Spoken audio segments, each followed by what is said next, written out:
Happy Friday. Welcome back to my channel and thanks so much for watching. I really appreciate you spending part of your day with me. In today's video, I am sharing with you this gorgeous project that I made. It's another dupe, but it's not really a Pottery barn dupe.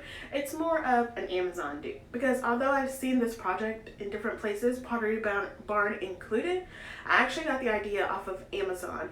I saw them when I was searching for home decor items and they were about $45, and of course I thought, duh, I can make that for less than $5, and I did. Hello. Have you met me? This project I have dubbed the framed floating mason jar. Don't know if that's the name, don't really care, but I like it, and if you like it, great. If you don't, that's also great. If you are new here, please make sure you subscribe, as well as hitting that bell right next to that subscribe button so you don't miss an upload. And remember, if you enjoy this video, give me a big thumbs up because it definitely helps out my channel.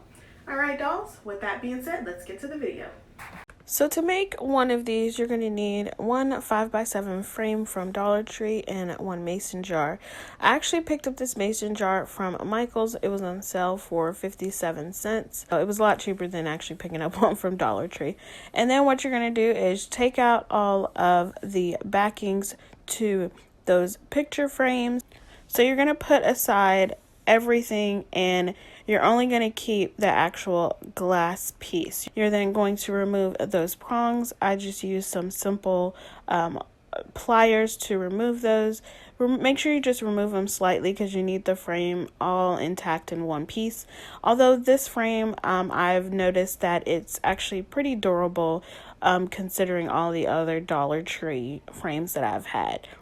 So next you're going to put the E6000 and hot glue on the inner sides of that frame because you're going to put the glass piece back in there. And if you've seen any of my videos before, I always use a mixture of E6000 and hot glue because I want to make sure it sticks and stays. It'll stick really quickly because of the hot glue, but it'll stay because of that E6000. Once you have all of the glue in its rightful place, then you're going to carefully place that glass piece back in there. And you want to put a little bit of pressure on it, but not too much that it doesn't break. So just a little bit of pressure so that it sticks on there pretty good. And then to make that mason jar, what I am using is going to be this nautical rope that I had left over from another project. Picked it up from the Dollar Tree as well. And then I'm just going to screw off that lid of that mason jar and of course remove the paper on the bottom. Then what I'm doing is wrapping this rope around the mason jar. I'm actually going to put the stop and start point on the back. So where it says Heritage, I want that to be facing outwards so people see that. So I'm going to put the cut ends on the back side right in the middle of it on the back. And then I'm just going to hot glue that down and then measure it around and cut that piece of rope and then just hot glue that together.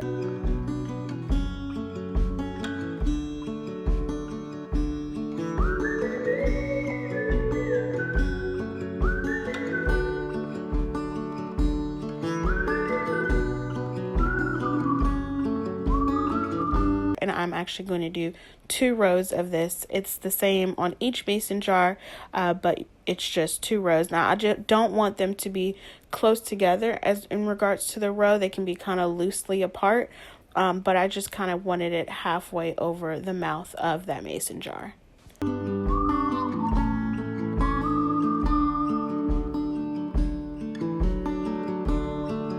So hard to see. And there we have that completed roped mason jar. You like my new name for it? I do too. Next, you're going to glue this mason jar down to that glass with the frame attached.